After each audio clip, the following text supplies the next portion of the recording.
Ministerios Viendo y Tocando al Invisible presenta un momento de reflexión con el pastor Rafael Isaías Valera. La paz de Dios, la gracia de Jesucristo y el poder del Espíritu Santo sean contigo hoy y siempre. El hombre más rico del mundo, el hombre que logró con su administración poner la plata al nivel de piedra, pues dice la Biblia que la plata era como piedra en la época que él vivía.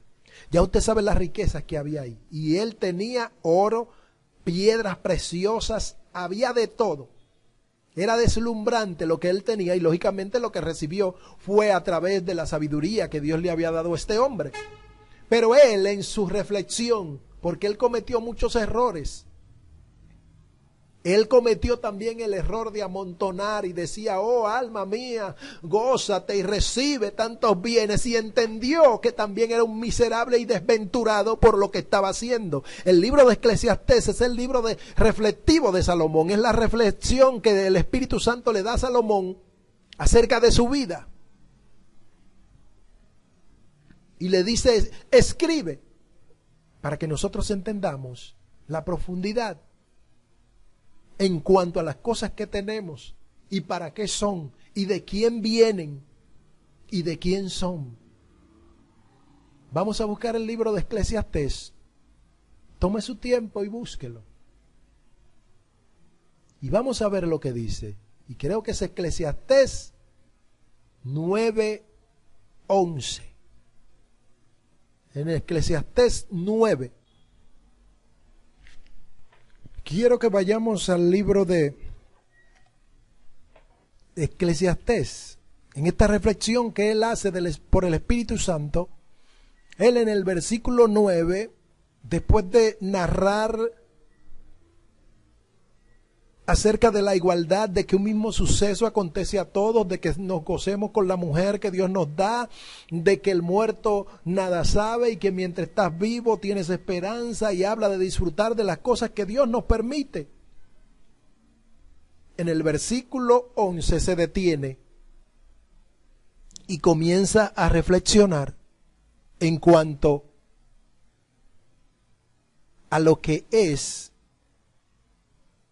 en cuanto a lo que él tiene y de quién es y cuál es la fuente de todo lo que él ha recibido. En este capítulo 9, Salomón, después de hablar de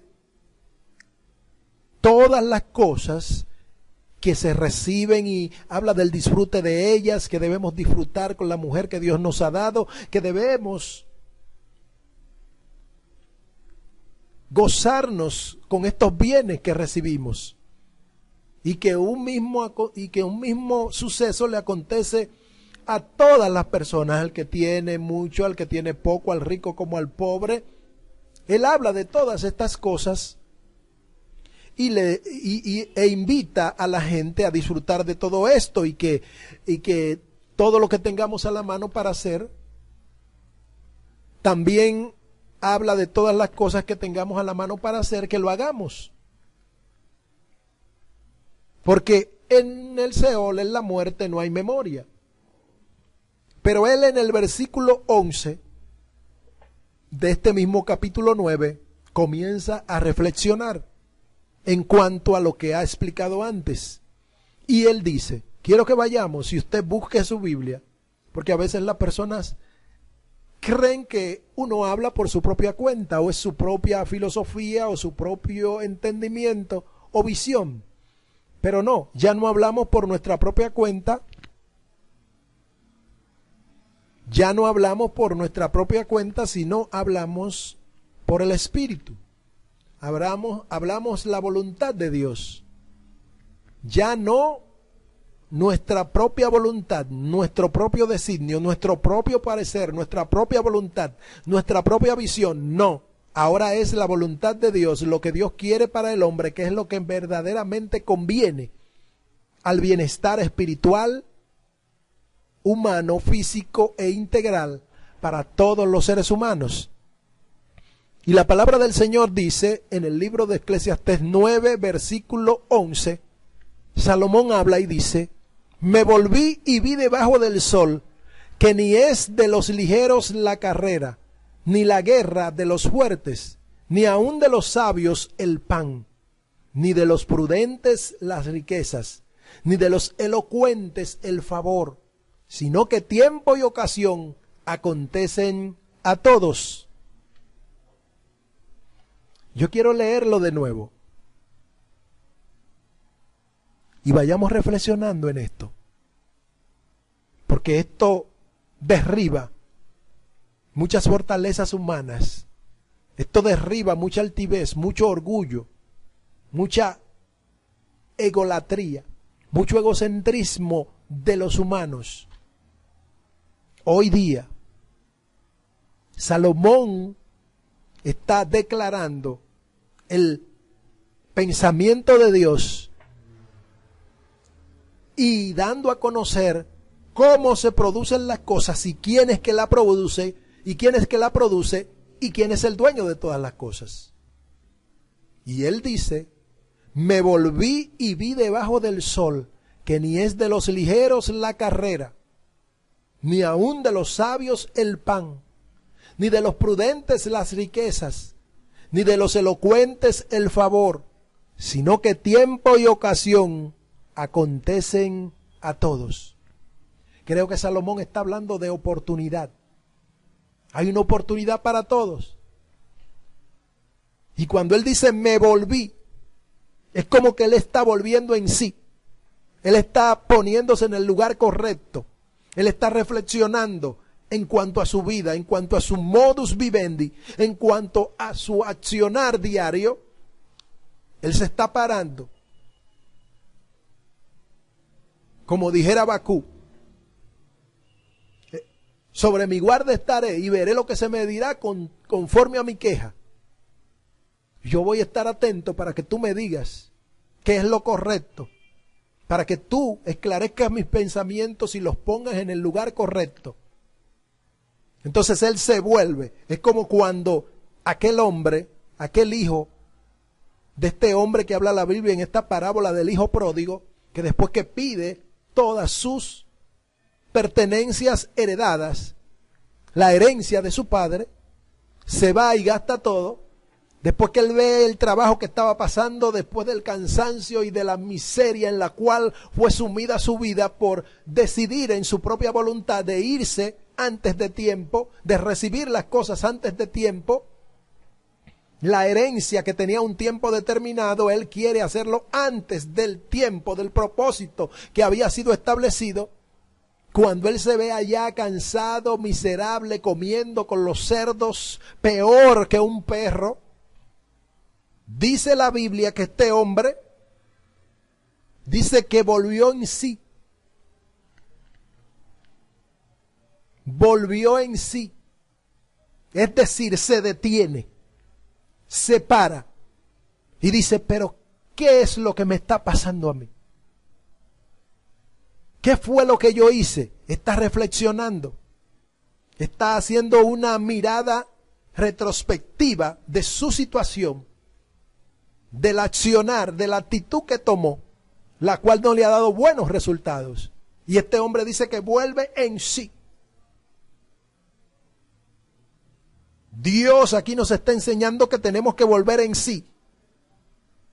Cuando vemos que las cosas no están saliendo como Dios ha dispuesto en la palabra de Él, que no es conforme a su voluntad, tenemos que volver en sí. Volver en sí es detenernos, volver en sí es analizar la situación actual que tenemos, volver en sí es hacer una mirada retrospectiva para volver al sitio, a la voluntad, al camino que Dios nos ha trazado. Volver en sí fue lo que hizo Salomón. Dice que me volví y vi debajo del sol que ni es de los ligeros la carrera.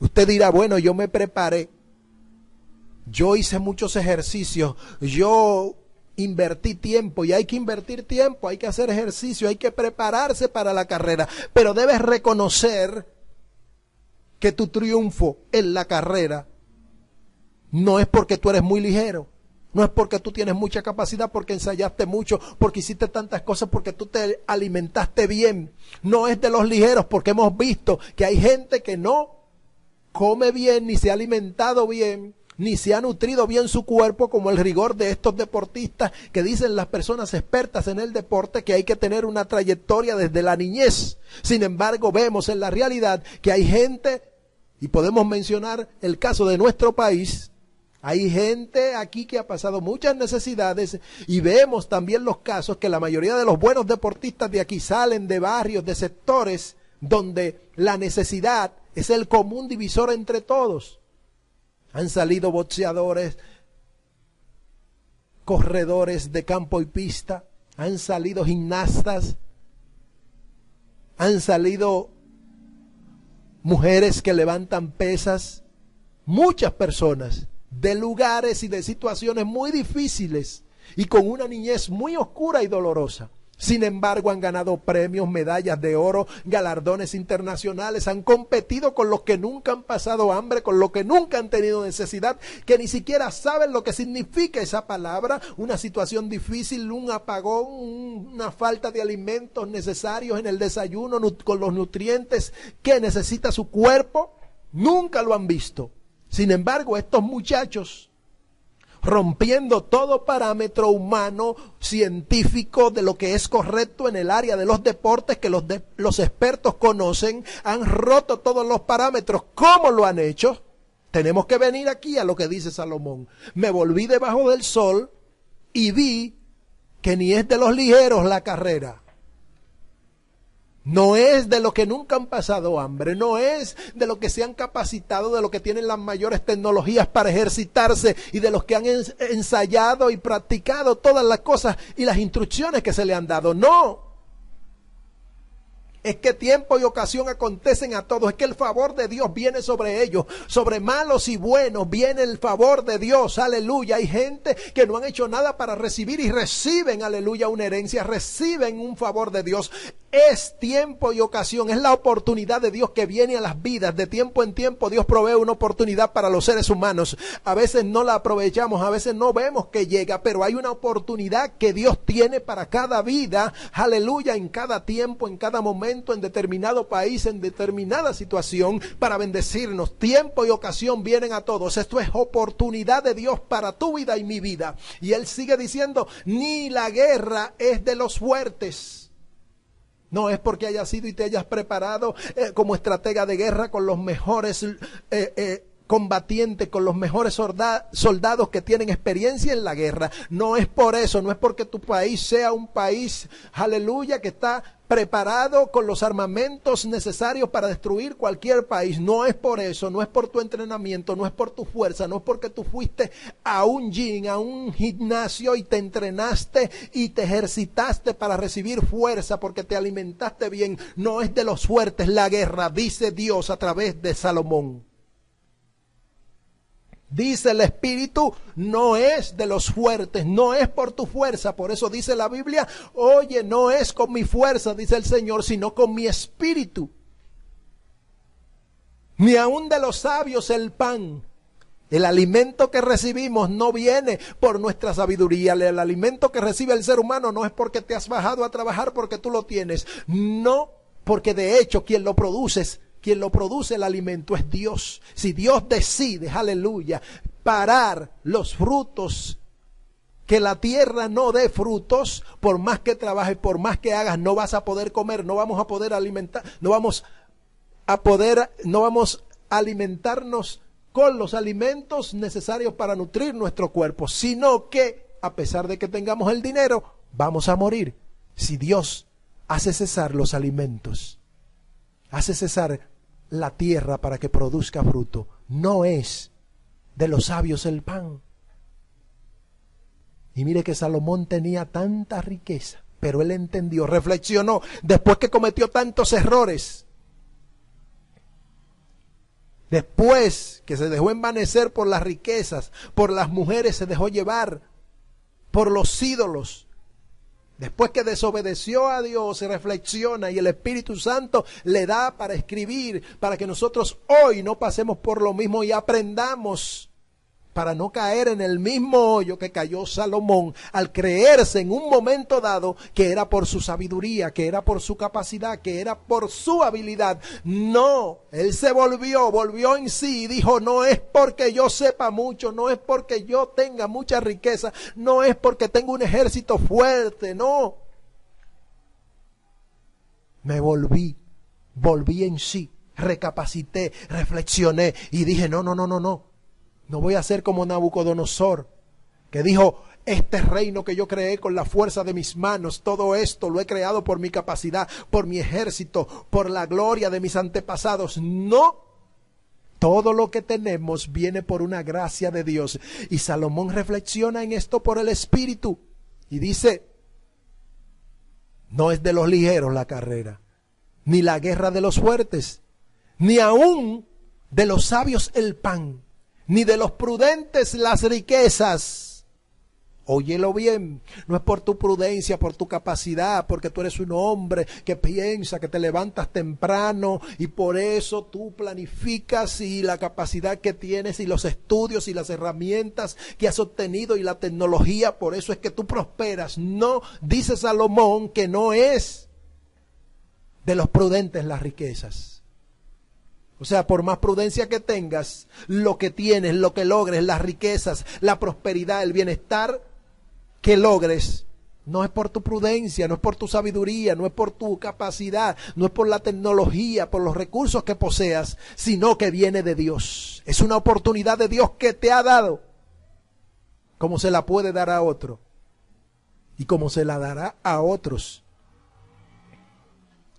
No es de los prudentes la riqueza, ni de los elocuentes el favor. Oh, por mi elocuencia, porque yo me gradué en Harvard, me gradué en una de las mejores universidades de Suiza, de Irlanda, de Francia, de Estados Unidos. No. Dice la palabra del Señor, dice el Espíritu de Dios, no es de tu elocuencia el favor que has recibido. Por eso la Biblia en el libro de Juan, capítulo 1, versículo 16, dice, porque de su plenitud tomamos todos y gracia sobre gracia. Es aquí la fuente.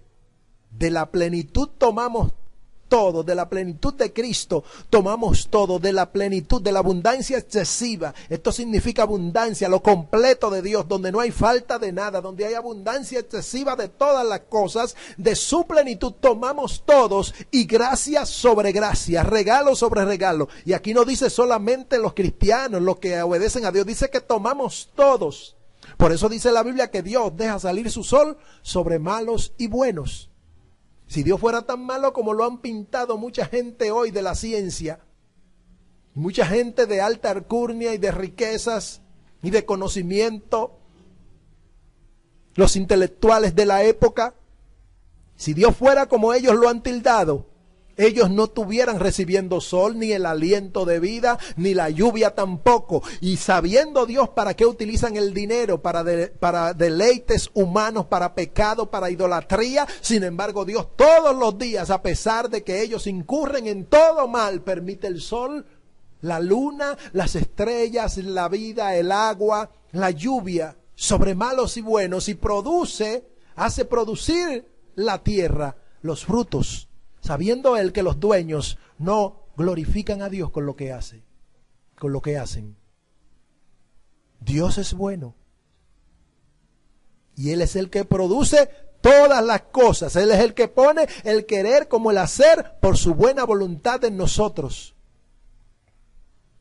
Por eso es que Él quiere que nosotros seamos obedientes, que nosotros sirvamos de corazón, que seamos agradecidos, fieles a Él y comprometidos, que lo que tenemos esté comprometido con su obra, no sea solamente de palabras, sino con los hechos, pero con los hechos en verdad, como dice la palabra del Señor en el libro de Juan, en sus últimas cartas, las cuales fueron reveladas por el Espíritu Santo. Hijitos míos, dice él por el Espíritu, no améis de palabras, sino de hechos y en verdad. Aquí hay 3 niveles de amor. Hay gente que ama mucho y ama mucho de palabras. Ay, le dicen a uno cuánto lo aman todos los días. Te amo, te quiero, te quiero. Oye, cuánto te amo. Empalagan a uno con eso. Y eso no es malo. Pero eso hay que llevarlo al segundo nivel. Por eso la Biblia dice, no améis de palabras, sino de hechos y en verdad. Sí, ámame con tus palabras, pero aplícale los hechos de ese amor, porque el amor no se queda solamente en palabras. Por eso la Biblia dice que la fe sin obra en sí misma está muerta. Hay que añadirle la obra de la fe, la obra de ese amor que tú tanto me lo dices, debes demostrarlo con hechos. Pero también debes añadirle a eso hechos con verdad, porque una gente puede amar en palabras y no obrar, pero una gente puede amar con palabras y obrar, pero sus hechos no son en verdad. ¿Y qué es amar en verdad? Amar en verdad es amar conforme a lo establecido en la palabra de Dios, que no puede ser un amar hipócrita, no puede ser un obrar, un dar hipócritamente para salir del caso, como hacen mucha gente que dan y ayudan a mucha gente, pero no quieren ni verlo cerca, los aborrecen en sus corazones y le dan y los consideran que son lacras, que son perros, que deberían estar excluidos de la vida, pero ellos le dan. ¿Cuánta gente no está dando hoy? Porque se sienten con esto, porque es el don inefable que Dios ha creado. Aunque ellos no lo saben, ellos se sienten realizados y tranquilos. Su alma recibe algún aliento cuando ellos dan. Pero el dar que Dios recibe y que Dios le agrada es el dar más allá de las palabras, con hechos y en verdad. Esto indica cuando una persona, un hombre o una mujer está comprometido con la obra de Dios. Es agradecido y es fiel. Da con alegría, da con gozo. Compromiso. Dios quiere compromisos con su obra, con el hombre de Dios, con la mujer de Dios, con los servidores, con la gente que viene a la iglesia y necesita gente comprometida que no solamente le diga te amo, pero que brote de su corazón un compromiso, una gratitud hacia Dios, una fidelidad a Dios, y por eso ellos dan por gracia lo que por gracia han recibido y lo dan con amor, lo hacen como para el Señor, para que se eleven acciones de gracias a Dios. Es la voluntad de Dios. Lo otro no va a producir cosas buenas porque la gente se va a dar cuenta que eso no está afinado a Dios, que hay hipocresía, que hay acepción de personas. Muchas veces los actos están ligados a acepción de personas. Ayudo a aquel porque es de cierto nivel, porque es amigo mío, porque yo lo conozco, pero a este no. A este que está bien vestido, a este que viene en un buen vehículo, a este que tiene una empresa, le doy buen trato, pero al que no tiene de nada, lo dejo allá, lo trato de ahí a ahí. No, hermanos, esta es la obra del diablo. La obra de Dios ama a todos por igual. Y cuando estamos comprometidos con Él, entendemos el misterio del servicio, del amor a la gente, de lo que Dios quiere que hagamos. Fidelidad, gratitud y compromiso, obediencia, servicio, y todo esto hay que añadirle este ingrediente, el ingrediente del amor. Si yo tengo obediencia, si yo sirvo, si yo soy fiel, si yo estoy comprometido con la obra de Dios, pero no tengo amor, de nada sirve. Y el apóstol Pablo lo expresó. Y fíjese que había una problemática. Esta revelación de Dios viene a los Corintios, una iglesia muy bendecida, la iglesia más bendecida de todas las que se habla en la palabra del Señor, donde se levantó una obra. Era la iglesia más bendecida de todas. Eran gente que manejaban dinero porque Corinto estaba situado en un lugar costero donde atracaban muchos barcos, había puertos donde atracaban barcos de diferentes naciones, y entonces usted sabe que donde hay muelles, donde hay barcos, se mueve mucho el dinero, pero también mucha corrupción. Los estudiosos dicen que el apóstol Pablo, que no pensaban que el apóstol Pablo iba a levantar una iglesia ahí, que no se imaginaban que por su cabeza iba a pasarle levantar una iglesia en Corinto. Estaba lleno de homosexuales, lesbianas, se adoraban un montón de dioses, había templos de prostitutas en honor a la diosa Diana y un montón de dioses. Habían homosexuales, lesbianas de todo nivel, execrable delante de Dios. Había pecado, engañadores, bufones, gente que se dedicaban como maipiolos a buscarle al otro, como lo vemos hoy en muchos sectores de la nación o de las naciones. Y la gente decía, ¿cómo es posible que ahí se va a levantar una iglesia? Pero donde el pecado abunda, dice la palabra del Señor, la gracia sobreabunda. Y Pablo levanta esta iglesia en este lugar y Dios comienza a tocar a la gente. La gracia sobreabunda, esta gente viene, esta gente produce mucho dinero, y también recibe muchos bienes que quizás hacían trueques por el servicio que se le daba. Eran empresarios, eran gente bendecidas. Pero esta fue la iglesia que más problema le dio a Pablo. No querían dar a la obra de Dios, no querían dar al hombre de Dios, no querían servir al pastor, no eran fieles al pastor, no eran agradecidos con el pastor, no eran comprometidos con la obra de Dios. Por lo tanto, no obedecían a Dios. Y mucho menos servían con devoción y sin amor. Y con amor, no tenían amor en lo que hacían. E iban a la iglesia, ofrendaban, hacían todas las cosas que se les pedía. Pero la palabra de Dios nos enseña por la revelación del Espíritu Santo y la exhortación de Pablo a la iglesia, a los corintios, en su primera carta, donde él le escribe y les dice, después de haber ministrado los dones, porque a pesar de todos los bienes materiales que tenían, esta iglesia recibió el Espíritu Santo y ministraba en todos los dones.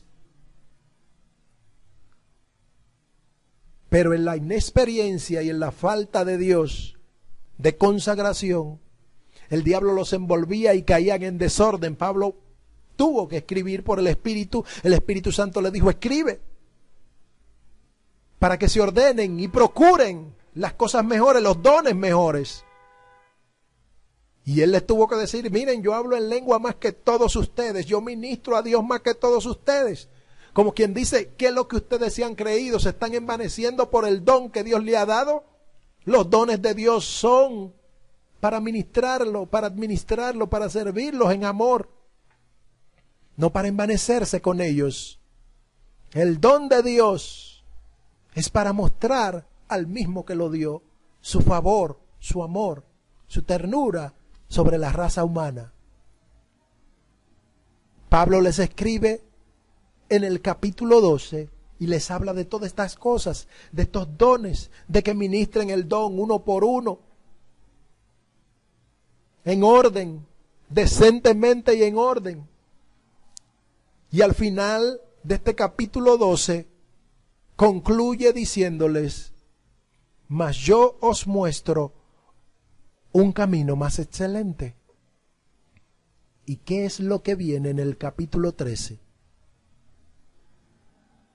En su exposición inicial, Pablo les explica y les dice, comenzando su discurso, y les dice, si yo hablase lenguas humanas y angélicas y no tengo amor, si yo tuviera toda la fe que trasladase los montes a la mar, si yo diera mi cuerpo para ser quemado, si yo diera todos mis bienes en favor de la humanidad, y les dice, y si no tengo amor, nada soy. Vengo a ser como metal que resuena o címbalo que retiñe. Ministerios Viendo y Tocando al Invisible presentó un momento de reflexión con el pastor Rafael Isaías Valera.